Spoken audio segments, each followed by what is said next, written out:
श्री स्वामी समर्थ। उद्या अमावस्या आहे।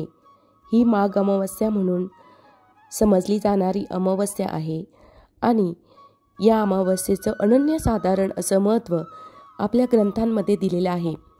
या अमावस्येच्या दिवशी आपण जे केलेले पर्याय आहेत, उपाय आहेत किंवा जी सेवा करतो ती सेवा आपल्या पितरांसाठी समर्पित होत असते। त्यामुळे या दिवशी आपल्याला आपल्या पितरांना तृप्त करण्यासाठी किंवा त्यांचा त्रास आपल्याला होऊ नये यासाठी काही पर्याय करायचे आहेत। तर ते पर्याय काय आहे हे सगळं आपण या व्हिडिओमध्ये बघणार आहोत। तर व्हिडिओ मात्र आपण शेवटपर्यंत बघावा। आपण या चॅनलला नवीन असाल तर चॅनलला आपल्या सबस्क्राईब करा, लाईक करा, शेअर करा। या दिवशी आपल्याला स्नानाचं अत्यंत महत्त्व आहे, म्हणून आपण आपल्या जवळपास असणाऱ्या नदीवर स्नान करण्यास जायला काही हरकत नाही। त्या दिवशी आपण पवित्र नदीवर स्नान केल्यानंतर पितरांच्या नावाने सूर्याला अर्घ्य द्यायचे आहे।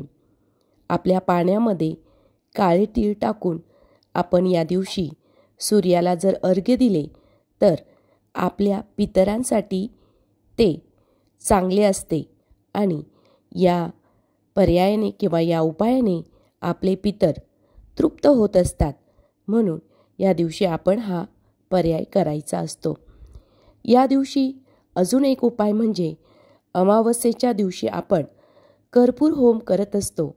संध्याकाळी 6:30च्या नंतर आपण घरातली दिवे लागणीच्या वेळेस कर्पूर होम करायचा आहे।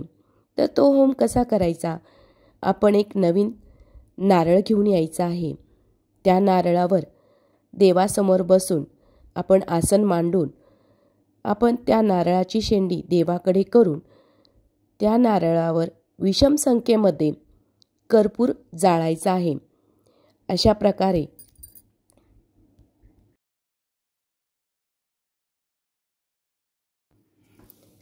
प्रकारे आपल्याला कर्पूर होम करायचा आहे।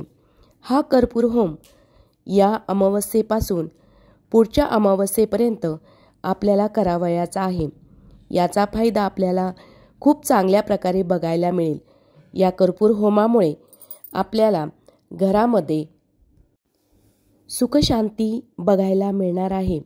त्याचप्रमाणे घरामध्ये आपल्याला बरकत व्हायला सुरुवात होणार आहे। कर्पूर होमाचे साधारण असे महत्त्व आहे, म्हणून आपल्याला या अमावस्येपासून हा पर्याय सुरुवात करायचा आहे।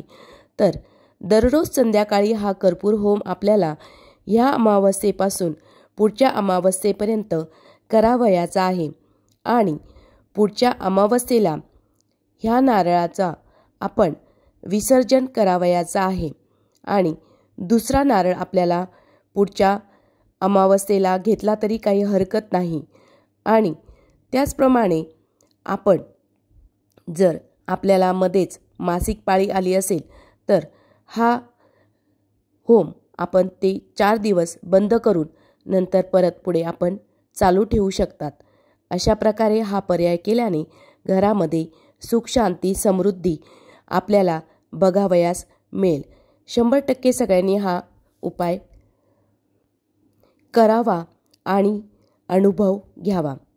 त्याचप्रमाणे तुम्हाला सांगितल्याप्रमाणे आपण सूर्याला अर्घ्य देऊन त्या सूर्याला आपण विनंती करायची आहे की आमच्या पितरांना सद्गती दे, त्यांना त्यांची मुक्तता कर आणि त्यांना सुखशांती लाभू दे, अशी प्रार्थना करून पितरांना देखील प्रार्थना करायची आहे की आमच्यावर तुमचे लक्ष असू द्या, तुमची कृपाछत्र आमच्यावर असू द्या, आमचे प्रत्येक क्षेत्रामध्ये प्रगती होऊ द्या आणि आम्हाला तुमची छत्रछाया नेहमी असू द्या, अशी प्रार्थना आपल्याला करावयाची आहे।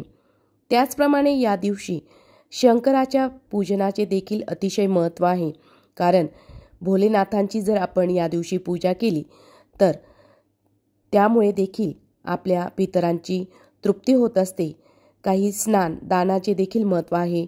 या दिवशी आपण काळे उडीद याचे दान केले तर अतिशय चांगले राहणार आहे। कोणत्याही गोष्टीचे अन्न, वस्त्र किंवा जीवनोपयोगी ज्या वस्तू आहे या वस्तूचे दान केले तर आपल्याला आपल्या पितरांसाठी किंवा आपल्या स्वतःसाठी देखील चांगले असणार आहे. अमावस्येच्या या पर्वावर आपण या सगळ्या सेवा कराव्यात आणि आपल्या पितरांचे आशीर्वाद प्राप्त करून घ्यावेत.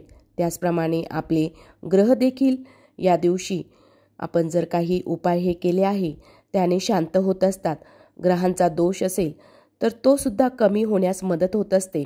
त्यामुळे सगळ्यांनी पितृस्तुती, त्याचप्रमाणे कर्पूर होम, जेवढे काही उपाय सांगितले आहे ते अमावस्येच्या दिवशी आपण करून बघावे, अनुभव घ्यावा आणि सेवेचा लाभ घ्यावा.